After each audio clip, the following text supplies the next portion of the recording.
سوچو میرے بھائیو، سوچو، ٹھنڈے دل سے سوچو. اس برکت والی رات میں اس وقت برکتوں کا نزول ہو رہا ہے، رحمتوں کا نزول ہو رہا ہے. اللہ جل جلالہ وعم نوالہ آج کی رات مجھے اور آپ کو معاف کرنا چاہتے ہیں، مجھے اور آپ کو معاف کرنا چاہتے ہیں. اگر وہ مجھے اور آپ کو معاف کرنا نہ چاہتے تو میرے بھائیو ہر سال ہمیں شب برات نہ دیتا. شب برات اسی لیے دیتا ہے کہ میرے گنہگار بندے میرے در پہ آئیں اور آنکھوں سے آنسو بہا کر آخرت کی حقیقت کو سمجھ کر، موت ایک اٹل حقیقت ہے اس کا یقین کر کے، سجدے میں پیشانی ڈال کر، پیشانی رگڑ کر مجھ سے یہ کہہ دے کہ اے میرے رب، اب تک تیری بہت نافرمانی کرتا رہا ہوں لیکن میں تجھے گواہ بناتا ہوں کہ آج سے کوئی گناہ نہیں کروں گا. رب یہ چاہتا ہے کہ بندہ پیشانی رگڑے.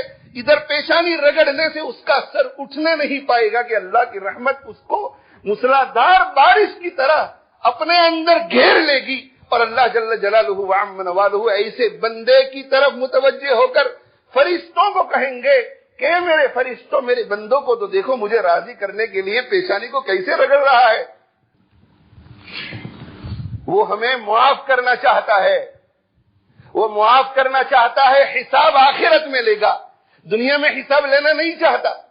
وہ شب برات ہمیں دیتا ہے اور شب برات دے کر ہم سے یہ کہتا ہے کہ میرے بندو، میں آج کی رات 1 سال کا حساب لینا نہیں چاہتا، بس اتنا چاہتا ہوں کہ میرے دربار سے جو موسلادھار بارش برس رہی ہے اس بارش، رحمت کی بارش سے فائدہ اٹھا لو، آنکھوں سے 1-2 آنسو گرا دو اور مجھ سے کہہ دو کہ اللہ آج کے بعد میں تیری نافرمانی نہیں کروں گا.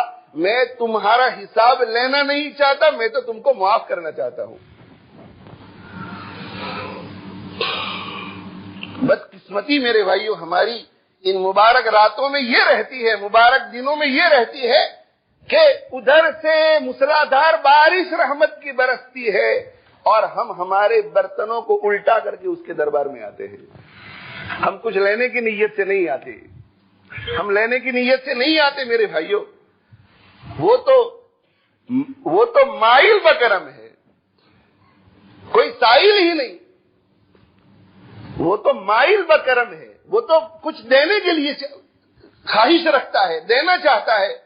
وہ تو مائل بکرم ہے، کوئی سائل ہی نہیں، لیکن مانگنے والا کوئی نہیں، لینے والا کوئی نہیں. راہ دکھلائے کسے؟ وہ ہمیں جنت کے راستے پر ڈالنا چاہتا ہے. راہرو منزل ہی نہیں، لیکن راستے پہ آنے کے لیے کوئی تیار ہی نہیں، تو پھر اللہ کس کو راستے پہ ڈالے؟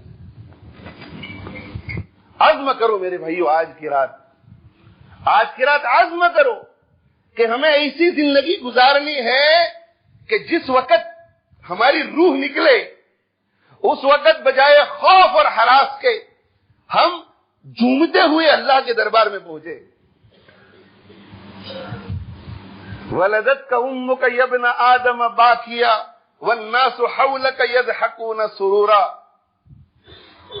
ولدتك امك يا ابن آدم باكيا والناس حولك يضحكون سرورا فعمل لنفسك ان تكون اذا بكوا على يوم موتك ضاحكا مسرورا. ایک عربی شاعر کہتا ہے ولدتك امك يا ابن آدم باكيا، اے انسان جب تو دنیا میں آیا تھا، جب تیری ماں نے تجھے جنا تھا تو روتا ہوا آیا تھا. والناس حولك يضحكون سرورا، اور تیرے رونے کی طرف کسی کو توجہ نہیں تھی، تو رو رہا تھا اور پوری دنیا تیرے ارد گرد خوشیاں منا رہی تھی. تو رو رہا تھا، چیخ چلا رہا تھا، لیکن باپ بھی خوشی منا رہا تھا، ماں بھی خوشی منا رہی تھی، مٹھائی بانٹی جا رہی تھی. ولدتك امك يا ابن آدم باكيا، اے انسان تیری ماں نے تجھے اس حال میں جنم دیا تھا، دنیا میں تو آیا تھا روتا ہوا اور لوگ ہنس رہے تھے. فعمل لنفسك ان تكون اذا بكوا على يوم موتك ضاحكا مسرورا. اب تو زندگی ایسی گزار، اچھے اچھے اعمال، اچھے اچھے اخلاق، اعلیٰ درجے کے کردار، کہ جب تیری روح نکلے اور تو دنیا سے جا رہا ہو تو ہنستا ہوا جا رہا ہو اور پیچھے مخلوق تیرے جانے کی وجہ سے رو رہی ہو. عزم کرو میرے بھائیوں، ارادہ کرو پکا کہ آج کے بعد اللہ کی کوئی نافرمانی نہیں ہوگی، آج کے بعد اللہ کی کوئی نافرمانی نہیں ہوگی.